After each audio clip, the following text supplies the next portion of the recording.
tanong natin regarding sexual intimacy sa isang relasyon ng mag-asawa or couple, very important ito. We can say na may mga nare-release kasing hormones. Specifically, oxytocin, siya yung happy hormone na tinatawag. So, pag na-release siya during sexual intimacy, may mga portion sa brain natin na nag-trigger ng sexual pleasure. Okay? So, in turn, bumababa ang anxiety at saka ang stress. So, nagiging mas matibay ang relasyon ng isang mag-asawa pag laging merong sexual intimacy. Yung schedule kasi, depende sa communication talaga yan ng mag-asawa. So, very important na pinag-uusapan yon. For some couple, it works. Pwedeng hindi naman. Kasi minsan pagod din, o kaya merong ibang iniisip, o minsan may sakit, or merong nagkukos ng anxiety sa family. So, we just have to divert. But depende, we have to be open. So, yung lalaki dapat open sa babae, yung babae dapat open. So that if they will have to use that to parang stimulate their sexual activity, that's totally fine. May mga medical concern din ang kababaihan that we really have to use the vibrator. So tulad ng history ng cervical cancer.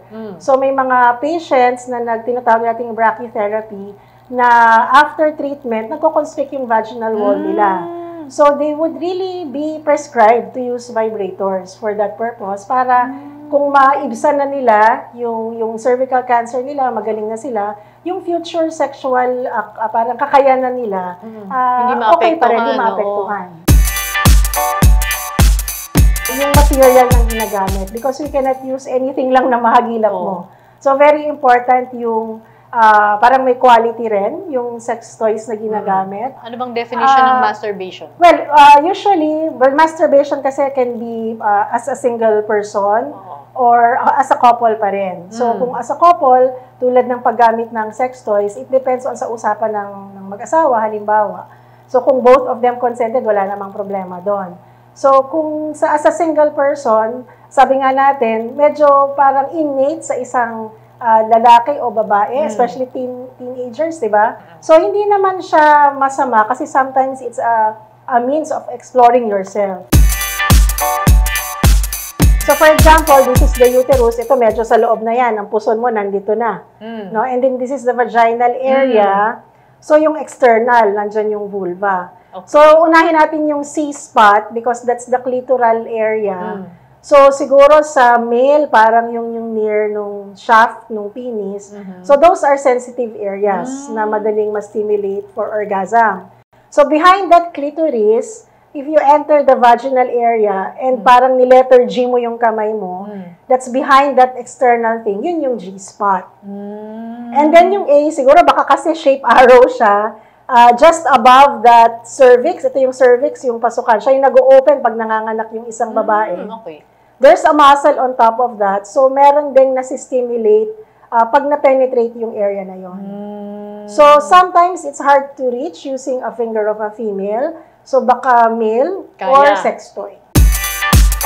Maraming pwede dyan sa sinasabing fake orgasm. So, una, pwedeng may trust issues. Baka talagang may problema silang mag-asawa na nangyayari yon. Sometimes, pwedeng merong hindi alam either male or female na medical problem. Tapos hindi ka naman ibig sabihin fini-fake mo for her or for him, pero baka sarili mo rin hindi ka sigurado. So, pag gano'n na yung nangyayari, well, sana rin na-open nung partner sa isa para mas maungkat pa at matulungan din sila ma-resolve yung issue na yun. Pwede rin mangyari yan sa mga kalalakihan, pero madalas sa kanila, yung mga may medical concern talaga yung nagde-decrease. Sa babae kasi, lalo na pag nagre-reach ng menopause, meron talagang mga hormones na nade-deplete. Siguro pwede rin natin i-relate yan sa sexual kasi may mga babae na hindi masyadong lubricated. Kahit bata pa? Kahit bata pa. And it is related dun sa menstrual cycle. Kasi there's a particular part ng peak ng cycle mo, which is your ovulation, na mas meron kang discharge na pangpadulas na sinasabi. Tapos may part just before getting your period na dry ka. So, lubricants can help. it can even help prevent infection. Kasi kung mapipilitan, magkakaroon ng contact, tapos dry ka, prone sa vaginal infection. We don't usually use baby oil, lotion, baka kung ano pa. So most of the lubricants that we actually prescribe are water-based. Communication, nagkakaintindihan silang dalawa, and the use of that, kailangan nililinis palagi. Okay, paano linisin, Dok? So, normal cleansing with soap and water would do. You can use alcohol. Pero syempre kung mag-alcohol, hindi immediate use yun kasi magiging mahapdi siya. So, after use yung alcohol, parang ready na siya for use for the next. Lots of patients who come to us as early as 12, 13 buntis na. Wow, So, mas grabe, magandang sabihin mo na. Siguro pwede nating sabihin on the aspect na ito yung mga pwedeng magamit, but this is not for you. Parang ganon. And if you have to use them, you have to be open. Lumabas na yung mga ganyan. So, yung bulitas, which is, inilalagay pa siya. It's an operative procedure that's inserted inside the skin ng shaft. Yung pilik mata ng kambing, etc. Mga ganyan. So, there are these things that meron na even before the existence itong mga vibrators. Halos nawala na siya sa market because we get patients who are infected.